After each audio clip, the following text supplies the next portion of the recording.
Hello, hello, everyone.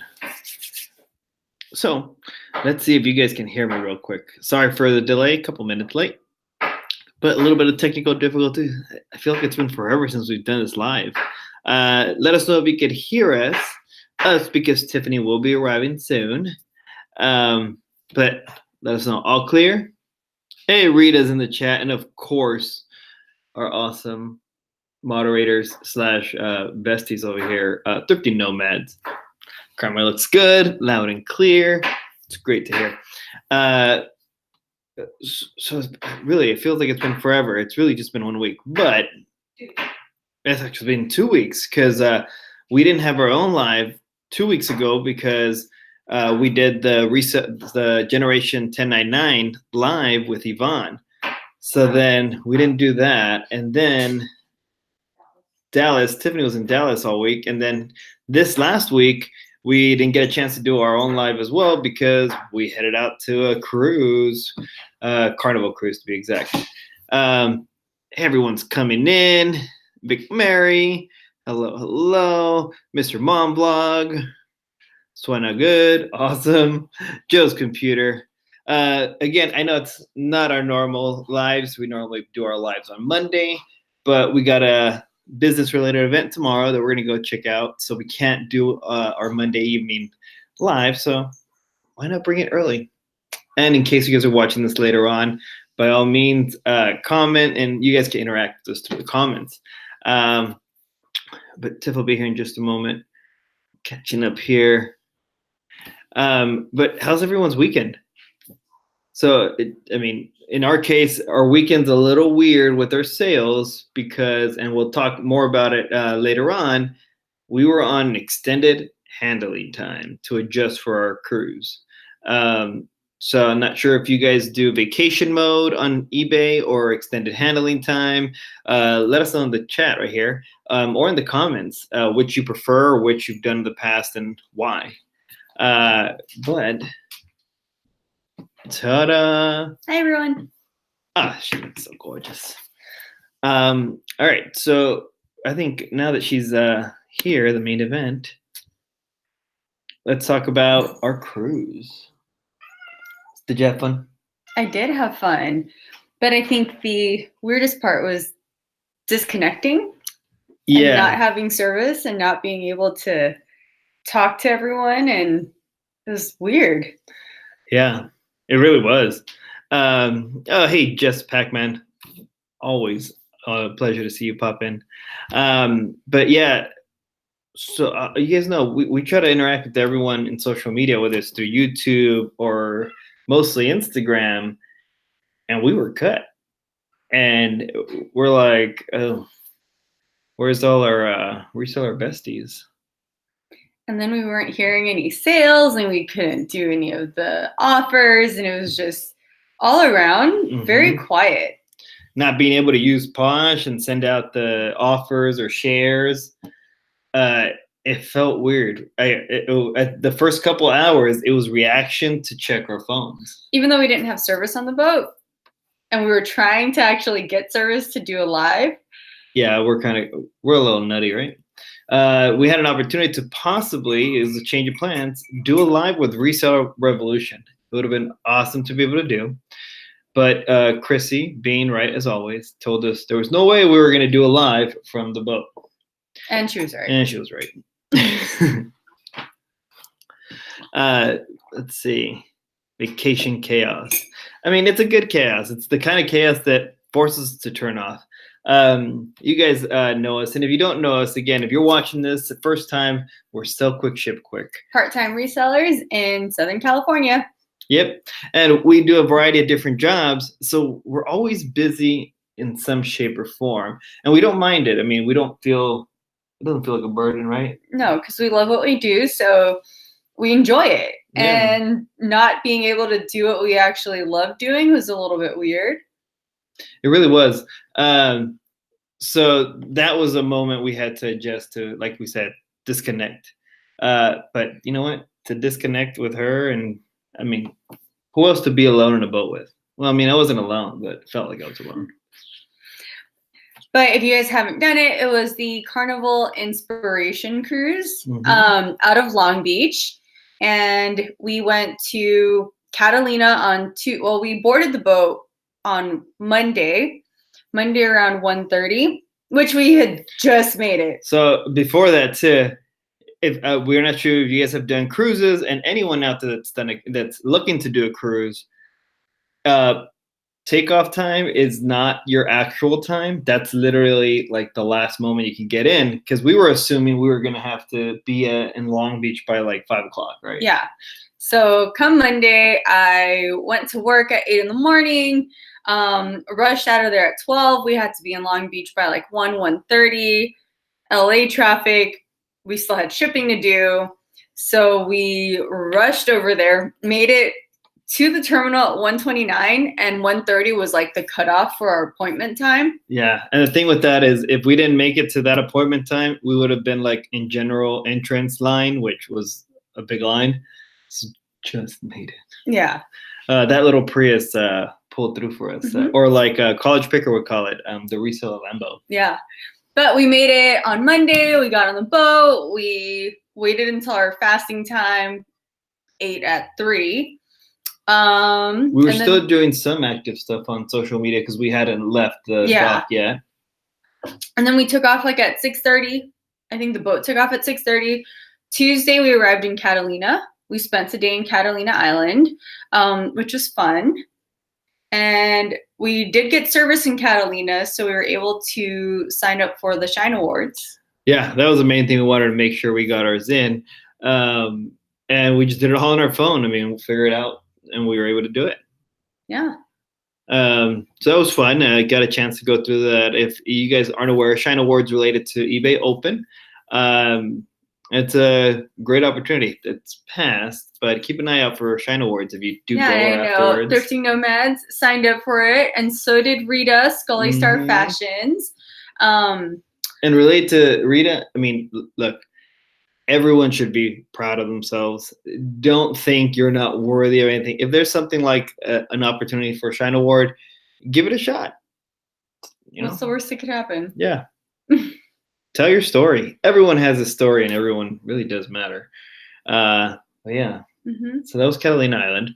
And then Wednesday, we went to Ensenada, Mexico. That was fun. We were there for, I believe, like 5 to 6 hours. We got to see La Bufadora. Yeah. Which is the geyser. Yeah, well, it's not exactly a geyser, because a geyser is like pretty much like near volcanic movement and hot water spouts up, like what was it, Old Faithful in Yosemite. But this is it's a phenomenon, they call it, where basically there's a cave along the rock wall that has no exit. So as the waves come in, there's nowhere else for the water to go than to spout straight up along the rock wall. And it makes this beautiful giant spout, loud noise, sprays water everywhere. It's beautiful, really. And just being around the coastal line down there, it was really nice. And we got to try. We ate.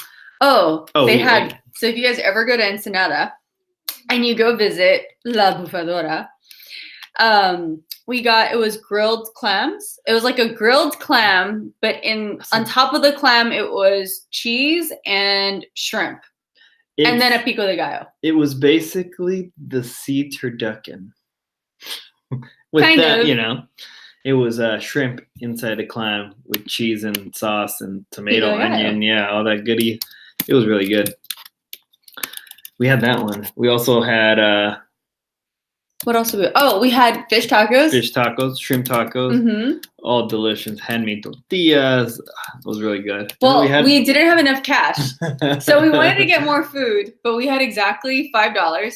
So we went to the taco place and told them we had $5, and then they decided what we were going to get. Yeah, at first they were like, would you like this? Quieren con queso, get it. And then I was like, you know what? I only have $5.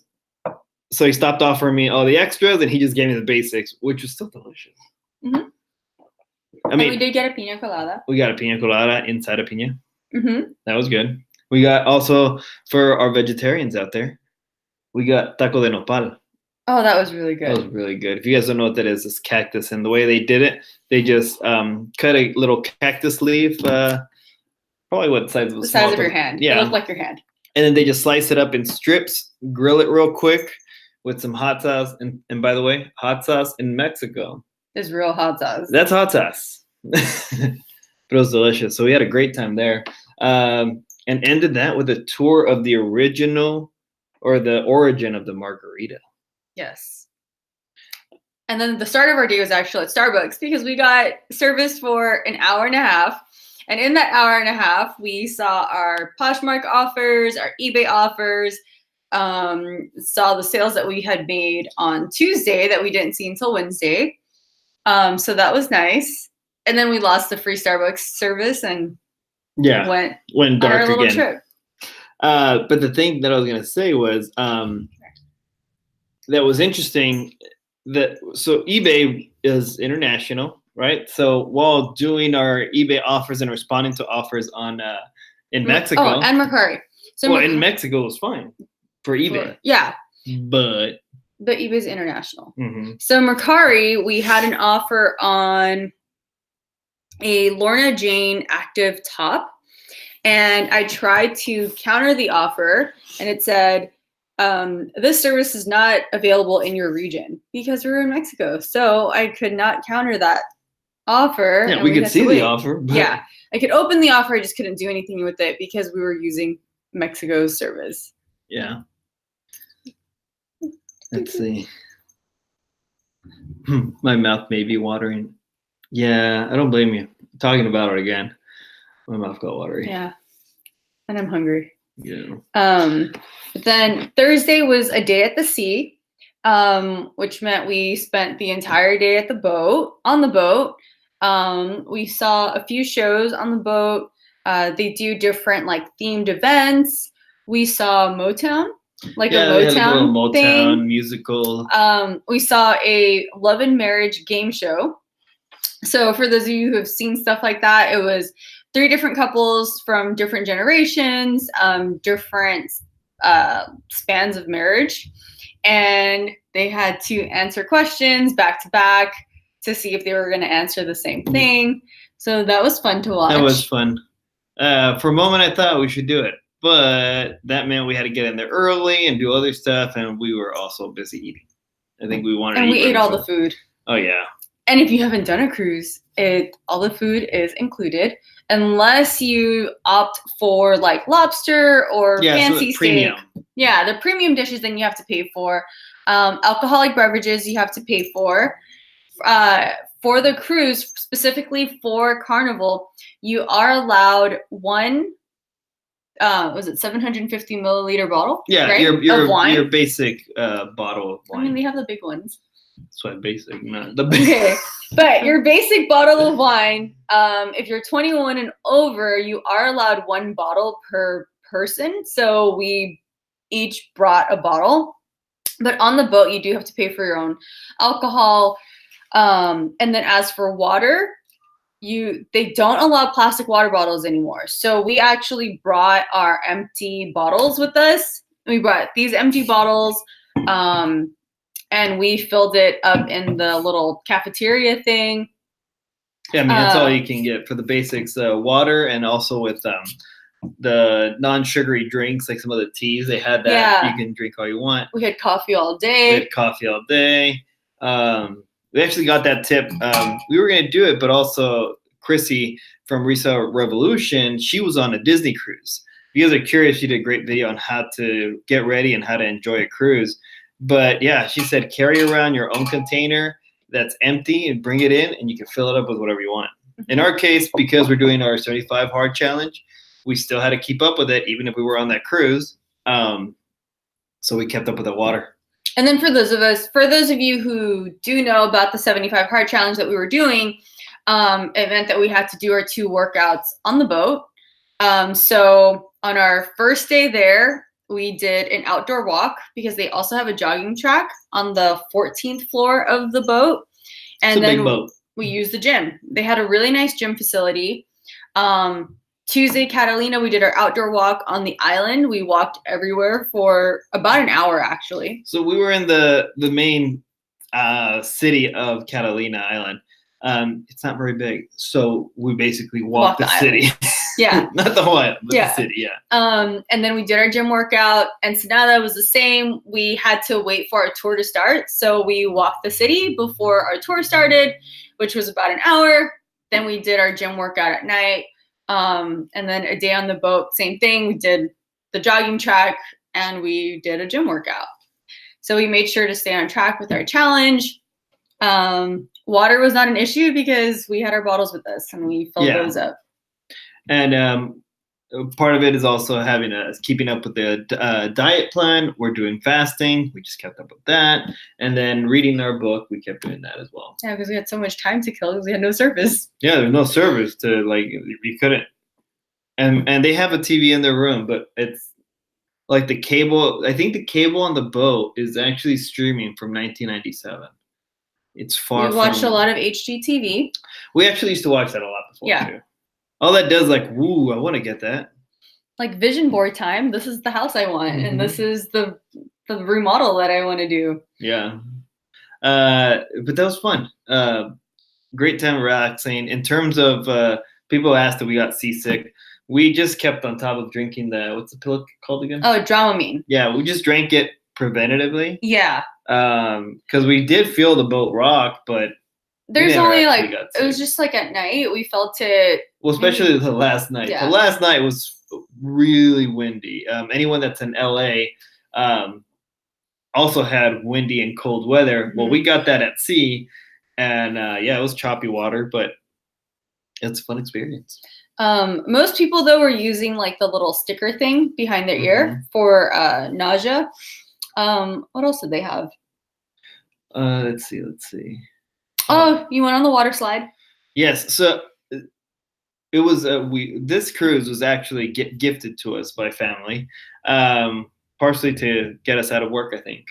Yeah. So we did. We got out of work. One enjoyed it. Well, I think it was also an early wedding gift. So true. Our wedding anniversary is coming up on the very last day of our 75 hard challenge on the 31st of this month. So, which I also realized we were going to be married for 4 years when we were on the cruise because I forgot. But yeah, so I think that was an early gift for us. So it was great. But yeah, so I told myself, if I'm going to take swim trunks, I'm going to get in the water.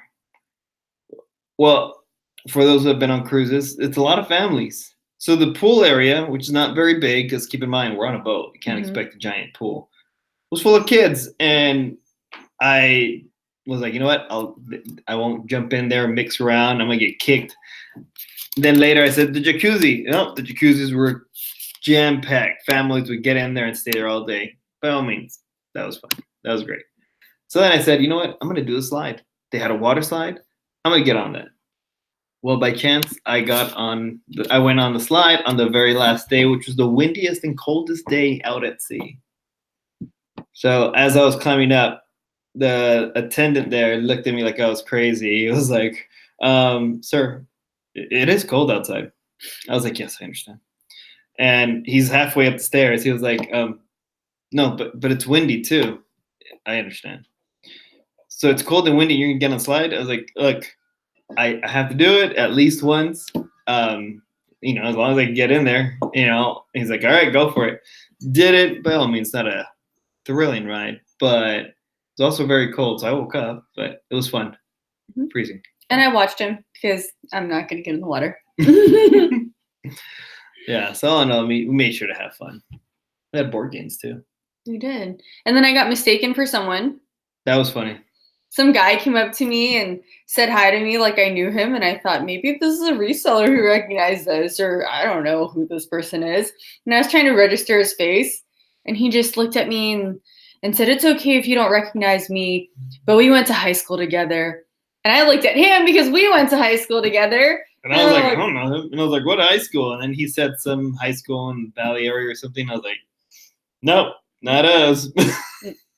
Wrong Asian. That's not me. Yeah. Which is funny. That was fine for us, but I think he got embarrassed. because we saw him again, and then he was super. He was like trying to avoid dodge us. our eye contact, and I was like, hi, new friend. I would have been his friend. I felt bad that he got so embarrassed. But yeah, that was the summary of our cruise. Yeah. I think we ate a lot. We drank a lot of coffee. We did our workouts. We drank our water. Mm-hmm. We were stuck together the entire time. I don't mind being stuck with her. I'm lucky. But all in all, while that was happening, our stores were all live and going. So we don't put our store on vacation mode ever. And because the cruise was a shorter cruise, Mercari and Poshmark do allow longer handling times. So we didn't have to deactivate anything or put Poshmark on vacation. Since he did do shipping on Monday morning, we were going to be back Friday with enough time to ship if we needed to. So we 5-day handling time for eBay. And it was good. Yeah, it was fine. We had like we said, when we arrived to Catalina, we had a very weak signal, but enough to see that we had eBay offers and sales, so we were able to get on. And like we mentioned in previous videos, if you're interested, check them out. We talk about cross posting. Mm-hmm. So that was one of our slight concerns. Was as soon as we got off the boat, we saw these sales. We had to get on and take them off. Take them out from the other platforms. But all fine. We had sales. They weren't amazing sales, but we're just happy we had sales throughout the week. So earlier today, I was asking questions on our story about cross-posting, about checking your numbers. If you do check your numbers, how are you tracking them? Do you actually analyze your numbers? And what do you do with them?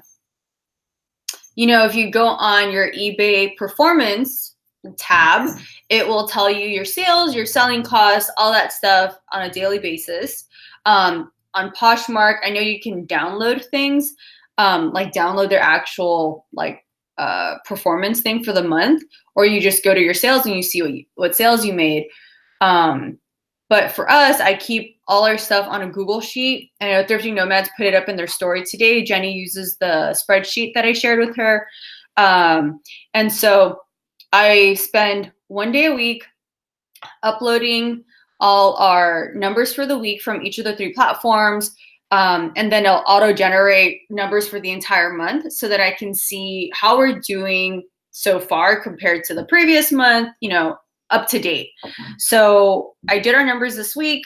Poshmark, because we couldn't share, we didn't share the entire week while we were away. Our Poshmark currently, as of today, May 19, we're at 1/3 of last month's sales. Yeah. Which is a big drop. But there is still 22 days left to catch up. So we will be sharing and sending out offers to catch up. Yeah. eBay right now is at 52% of last month's sales. So it's not too bad.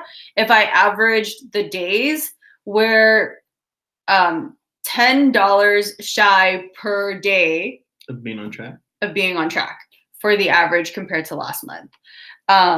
So the week prior, we made like $100 more than the week of the cruise, which I don't think is so bad, considering we weren't able, like our handling time was extended.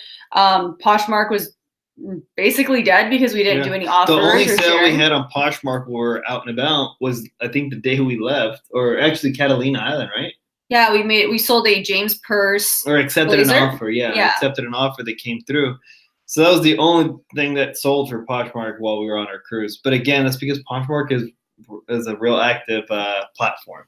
Yeah, so we couldn't do any offers, we couldn't do any sharing, so it just sat there.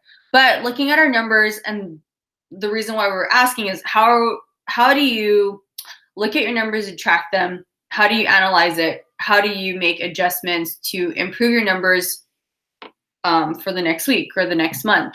So I input our numbers so that I can see where we are up to date, knowing that it's the 19th of the month and we still have over almost 3 weeks, right?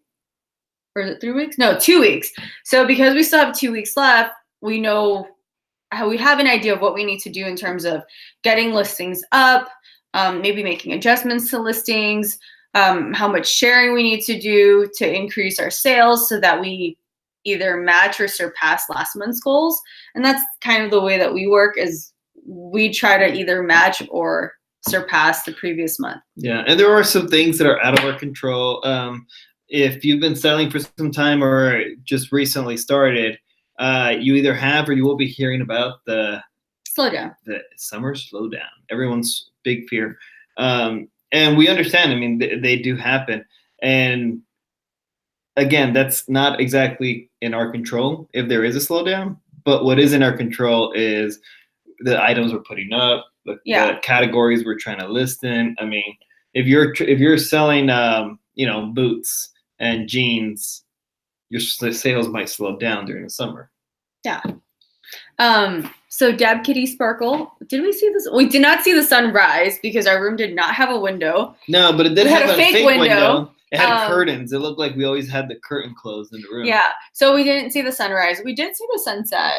What was weird, again, we've never been on cruises, neither one of us. So it was like 8:30 and it was still bright outside. Yeah. Something about being in the ocean. Yeah. I don't know. And then, no, we did not schedule any listings. Yeah, so to help with the sale, besides adjusting for handling time, we actually put up a promotion. So eBay has different things you can do. So there's a difference between sale markdown, promoted listings, and promotions. If anyone in the chat, or if you're watching this later on, let us know in the comment, which of those three do you use? Do you use one, two, or all three, or and why if you want? But we've tried everything. We do promote almost everything, but at a very low percentage.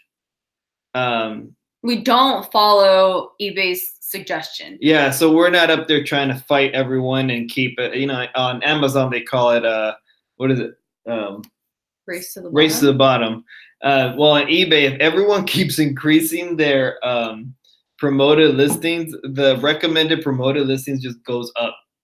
Yeah, so I'm okay with not joining that race. Yeah, so if you do the promoted listings, eBay will give you a suggestion. Like if your listing address will say, the suggestion is, what was it, like 18% promotion? In some cases, depends on the category, it could be real high. So our promotion is like 2%. 2% max. So 2% not everything is at 2%. 2% max. Yeah. And certain items don't really need the promoted listing feature. The way we justify it is, one, it is 2% that we get charged. And you only get charged at 2% if the purchase was done through a promoted listing. Yeah. So if the listing the person selects says promoted, then you get charged at 2%. If somebody found your listing without the promoted, then you don't get charged. So, I mean, you don't always get that 2% charge.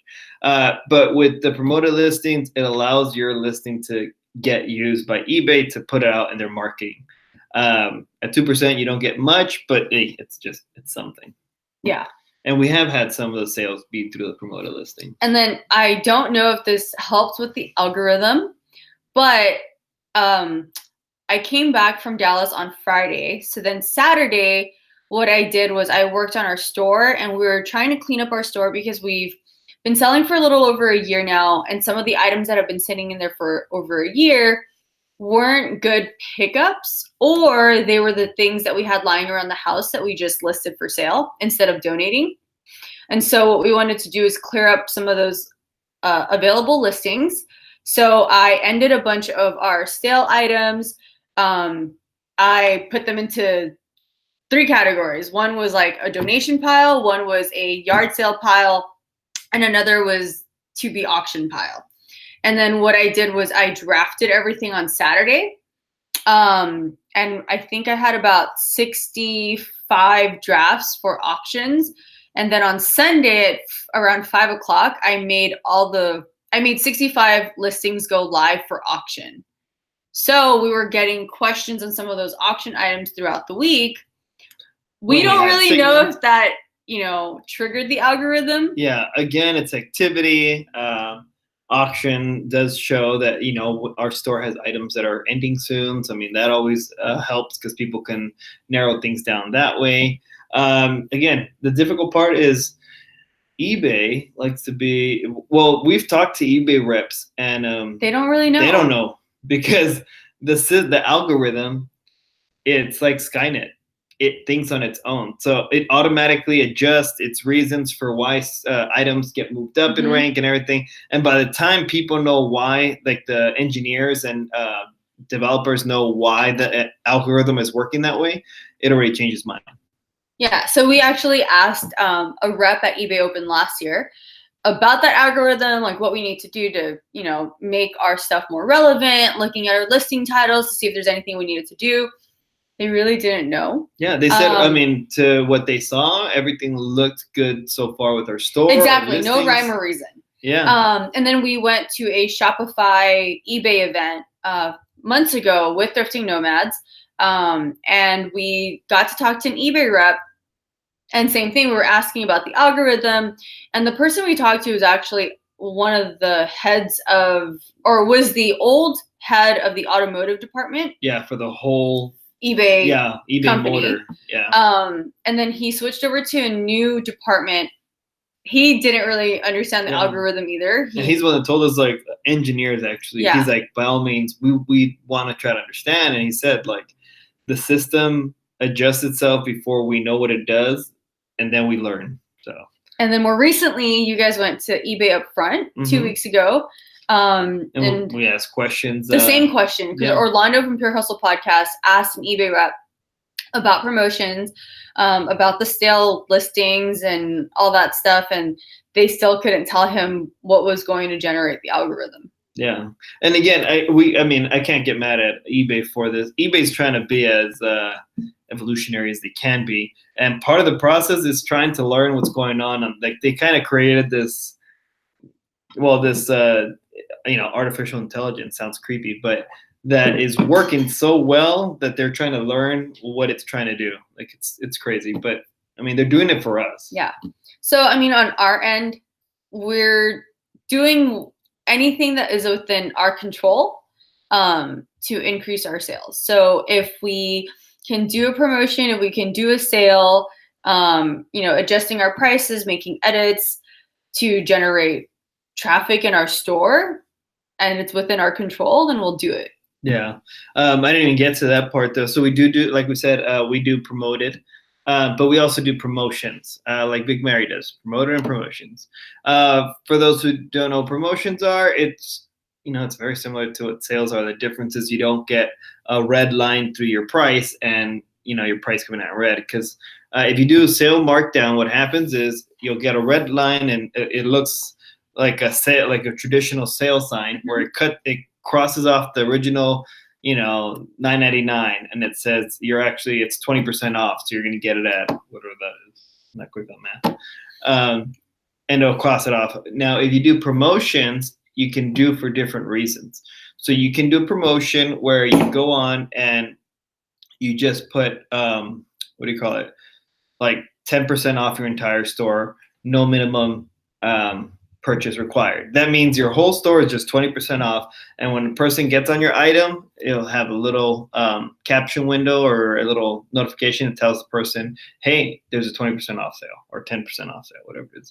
But the one we use is we put a purchase limit. So to adjust, we put a percentage off sale based off of a person sells, sometimes we do it $50, $75 or more.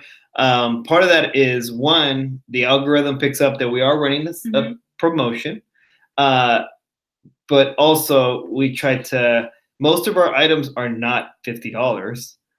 We have a lot of clothing that's just shy of that in some cases. So our goal is to say, hey, look, you bought a shirt for, $30. If you buy a tank top for an additional $25 or whatever it is, then you'll qualify for the sale. It's exactly what brick and mortar stores do with us. How many times have you guys gone out shopping, whether it's for RA or personal purposes, and you're like, they tell you, well, if you buy one more of these items, especially at Target. Yeah. So if you go to Target, especially during like the Christmas time, which was one of the big RA promotions, was if you bought $50 in the toy department, you would receive I think it was like 20% off coupon. or it was like buy 2, get 1 free. So you'd have to get 3.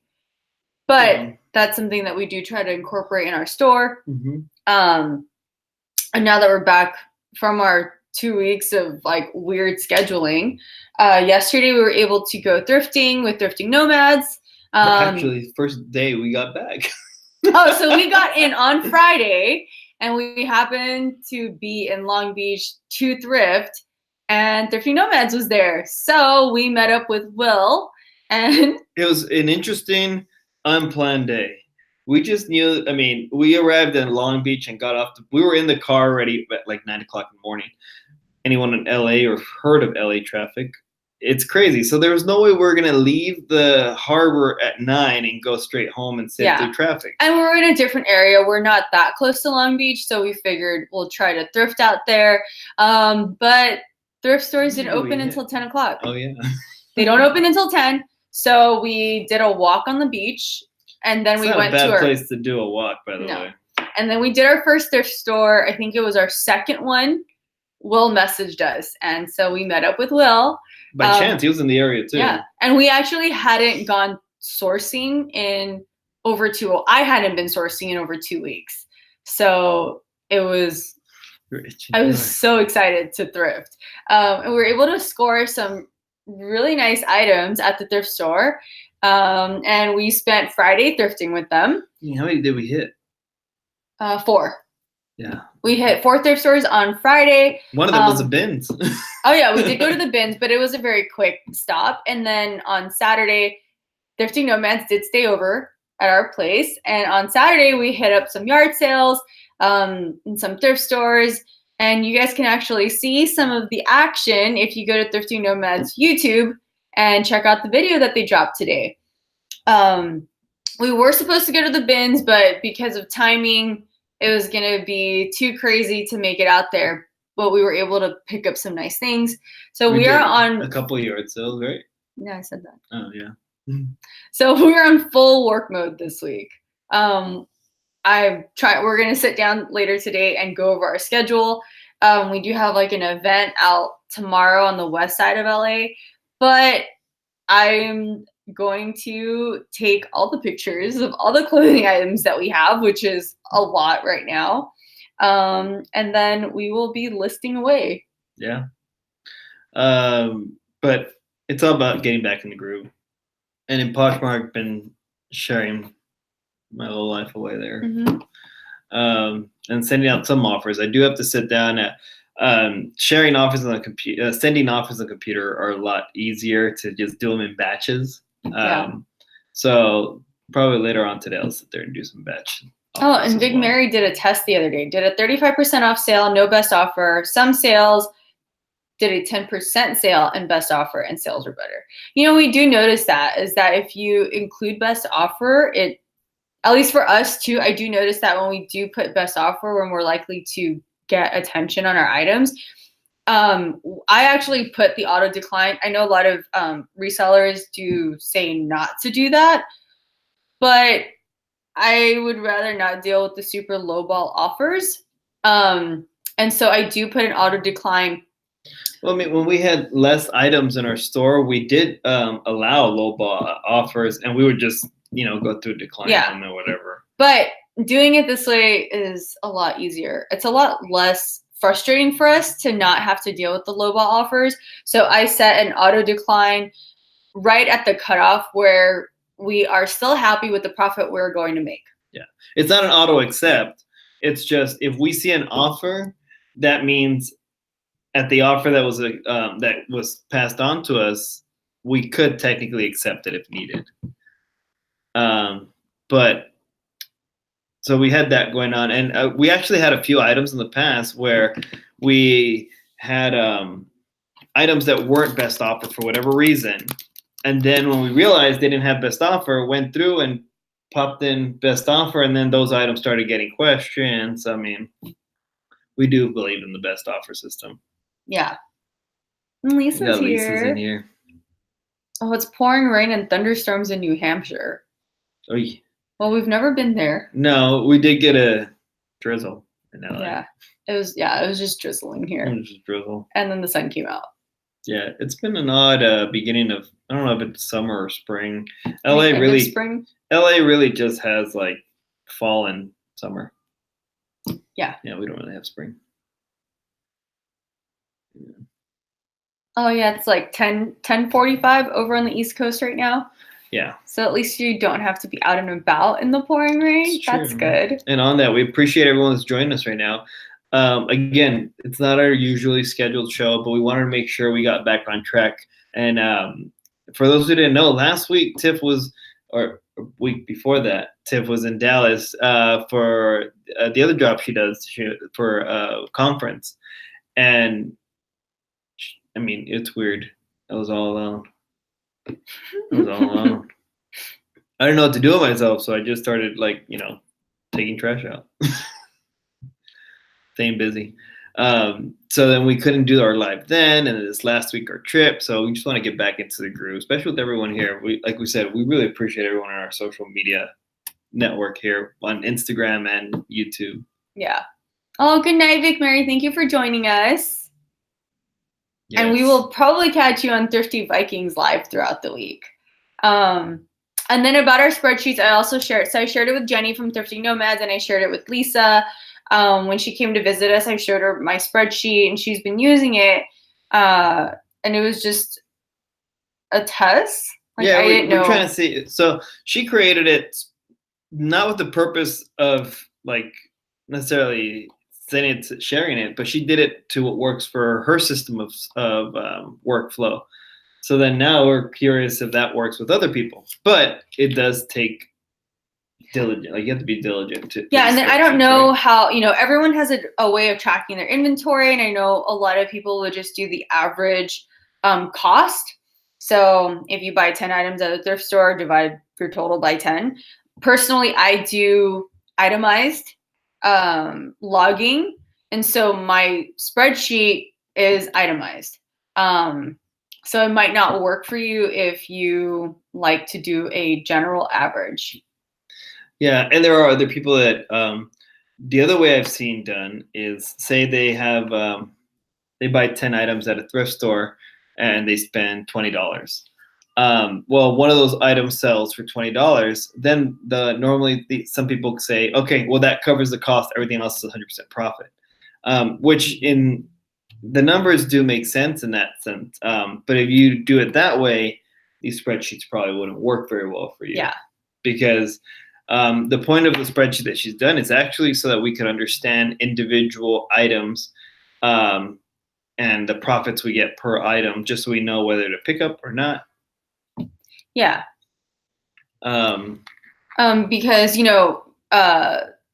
just because a brand is being blasted on social media as a hot item, it also depends on the style. So if you are picking up Free People just because it is Free People, you may not make your sales quickly because certain styles do not sell very well. So you do need to be diligent with looking up comps. So the purpose of doing an itemized inventory sheet is so that we can see what styles are actually turning around quick for us, what is sitting there for months at a time or even a year. When we first started thrifting, or when we first started reselling January of last year, we were still picking up Columbia PFGs. Tommy Bahamas were still big. Tommy Hilfiger, Ralph Lauren, certain Ralph Lauren items were still big. And those are the things that we were hearing online. So we were new. We tested them out. We would pick them up. But now that I've started doing the spreadsheets the way that I'm doing them, I can see that they've been sitting here for a year. They're not something that we would still pick up. And then in order to make them competitive, when we suggest it, for example, a Tommy Bahama that might have sold 2 years ago for $50. Well, if you look it up now, it might be going for 20. And if you still have it up at $50, it's not going anywhere. It's not going anywhere. So when we look back and adjust our prices, and at the new prices compared to the price we paid for these items, we're not making enough money on it. It's not worth it. Yeah. And then also Lisa's saying profitable sourcing locations. So the spreadsheet that I use, I do put in where we're sourcing them from. We do notice that certain thrift stores that we go to are giving us better items. So looking at my inventory sheet for, from now through January, I can see which stores have given us the best items. So then we know we should probably go back to that store. And there are certain stores that we visited and they don't give us such hot items. So we're not in a rush to go back right away. It doesn't mean that we will never go back, but we just won't try to make the trek out there if it's not close to us. And if we're in a time crunch, we take that in consideration. Mm-hmm. We'll say, well, you know what? Probability of finding something or a larger quantity of something is in this store, so let's just go there. Thank you for joining us, Dab Kitty Sparkle. Yes. Have a great night. Hope the rain doesn't keep you up. Yeah. But yeah, so I mean, initially, it's different styles. Everyone has different styles of keeping track of numbers, and that's why she brought up those questions on Instagram.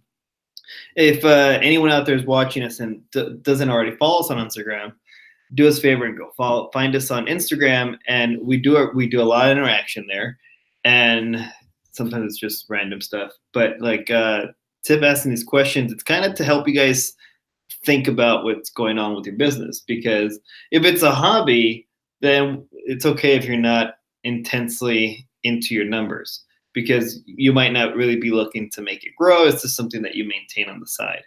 But even as a hobby, you don't really want to lose money either. Exactly. I mean, yeah. And sometimes with people that do it as a hobby, they don't have a lot of stuff. So they are like the question you put on, what were the options? And on that questionnaire, like I said on the story, there's no wrong answer in the questionnaire. Oh, how are you keeping track of your inventory? Are you doing it through Microsoft Excel, which I do know a lot of people use, Google Sheets, which I personally use. Do you handwrite it in a journal or notebook, or is it just in here? So he used to just keep it in here. And then we got too much low inventory. Memory bank, so it started to fill up real quick. So once the inventory increased, that's when I created a spreadsheet. It was just an okay spreadsheet. It wasn't until sometime this year, I think like February maybe, I changed the spreadsheet, which is a lot more efficient. Yeah, and practical for the way you already do things. Yeah. But yeah, and then the point to that from her question was to have everyone take a moment and reflect whether you are using that data or not, because I'm sure there's a lot of people who use the data, so they'll go on there and keep track of sales and say, oh, today according to eBay's monthly thing, my sales are up by 15%. But what does that mean?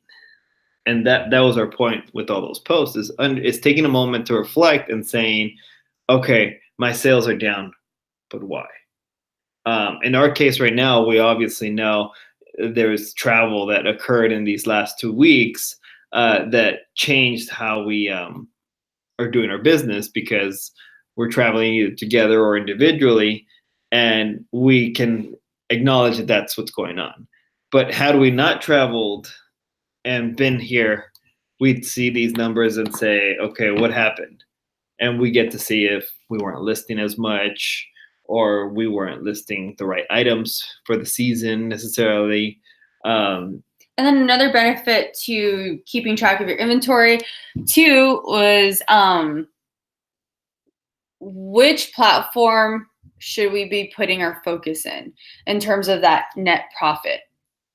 So we baby eBay, and we've said this in the past, eBay's the baby. We don't want any dings on eBay. You know, a lot of our listing focus, I mean, we cross-post everything. So anything that gets put on Posh or Mercari is first listed on eBay. But after doing our numbers, we do see that our net profit margin on Poshmark is higher, which we did not know until. Yeah, she put it all together. So bigger goals for our business. Yeah. So just 10 Pac-Man asking bigger goals for our business. We at first, when we first started, and we mentioned this in other lives, we were like, okay, we have 100 listings. Let's do 200, 300, 400, 500. And then we're like, let's get to 1,000.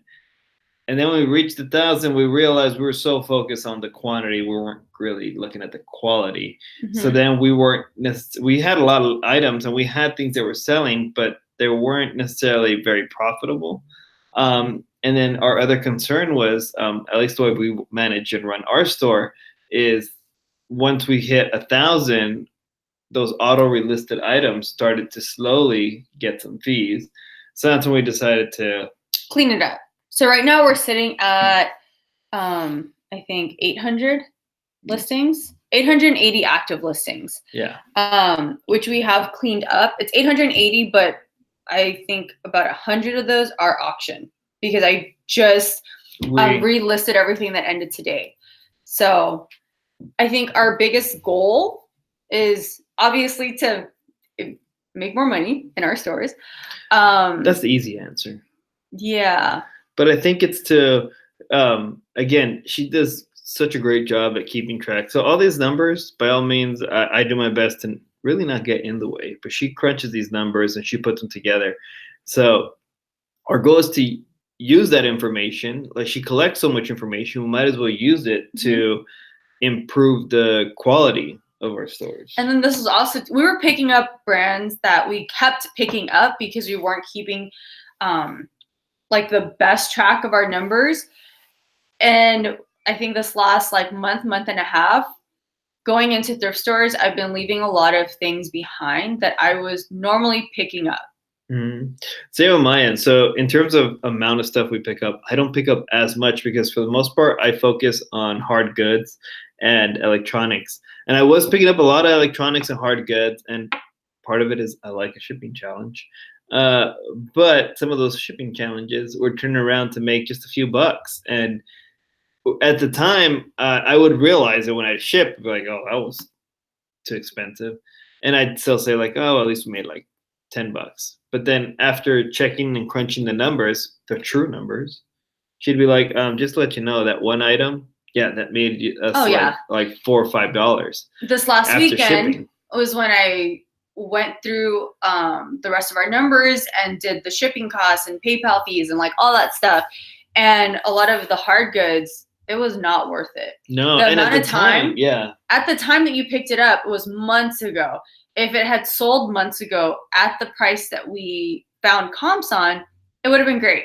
But they didn't sell until this year, which means that we had lowered the price, changed the shipping, did this and that. Whatever it was, the amount of time that you're putting into the actual shipping and then the listing part, the cleaning part, the amount of money that we were actually netting on those electronics was not even minimum wage. Like it was not worth the hassle. It wasn't worth the hassle.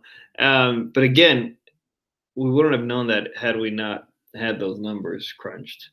Because they would have just sat there until they sold. But we did end a lot of electronics that we'll do local sales. We'll do local sales. We'll probably put them up on OfferUp. We're going to have a yard sale and get rid of the items that we ended. But going through those items, we looked up those items. We searched comps right now. Yeah, current comps. And then decided, is this really worth that hassle? Are we making $5? If we're only making $5, is that worth the hassle? Yeah. And electronics I'm talking about, today, used electronics, I really just stick to eBay. I understand people do send them into Amazon and do that. But I really have kept electronics for eBay, and things like VCR players were doing great at first. We were selling a lot a while ago, and some of those were good money. Well, now the VCRs are not selling as frequent, and slowly the prices are coming down. So and I always do check the comps, because like we've always brought up, check comps. Certain models might still be well worth to pick up, so I do check them. But just more and more when I check comps before heading out, it's just not enough wiggle room. And by wiggle room, I mean, if we pick a VCR that sells for 100 today, did I pick it up at the right price so that if I sell it for 60 in 8 months, we're still making money? Yeah. Or is 60 after shipping and everything not going to be worth it? But one of our other goals for our business, we do want to look into like a liquidation palette. We've never done any liquidations. No. So we do want to test out and try liquidation and see how that goes for us. We haven't been focusing on Amazon, and we've been saying it, but we do want to. We do want to put in there. It's just part of it is we've gotten such a flow for eBay and the other platforms that when doing Amazon, it's working on one platform at one moment. Rather, when she's doing cross posting, which we've talked about it, we'll have a video out about how she does that. But in one listing, she's doing 3. And then the joy in RA is just not really thrilling compared to thrift stores. So that's something that we're trying to devote some time into in growing our business. I think we do have like number goals that we do set. So before the new year, like the last week of December, we went over some of our goals. We set some yearly numbers for each of the platforms, what we were hoping to make on eBay, on Poshmark, and Mercari. Those were our 3 main ones. And then we kind of broke it down by month and then by day so that they were more attainable. So we do have those goals in mind, at least for the rest of this year. And we do want to grow pretty much everything. Yeah. And it's just our way of doing that right now to reach those bigger goals is understanding what's going on today. Because what's the name? Daily Refinement has said in the past that it's what you do today is not going to affect today. It probably won't even affect tomorrow. What you do today in terms of your business is going to affect maybe a month from now. Yeah. So we're constantly trying to stay on top of today so that we can make sure that, estimated a month from today, we did everything we could today for the future, pretty much, whether it's activity or put the right listings up and all that good stuff. And then the purpose of the inventory too is so that next year when tax season comes around, we're ready and we're not scrambling and our receipts are all ready and all our paperwork is printed out, our inventory sheets, we can see what we're netting and all that stuff so that when we do give it to our CPA, we're not stressed about it last minute. Yeah. And last year she used the previous spreadsheet she had going on, and that was very manual. There was very little in terms of formulas that pretty much auto-generated information. So she was going through, and then she was backed up doing it, and it became a time crunch. But this time around, I mean, with that spreadsheet, it's been working wonders for you. All right. So with that, we are at the hour, and we are gonna make dinner. So by we, I mean I'm gonna go help and make sure I don't get in the way. So thank you everyone for joining us. We appreciate all of you and all our 3 moderators on here. Yep. So we will see you guys online.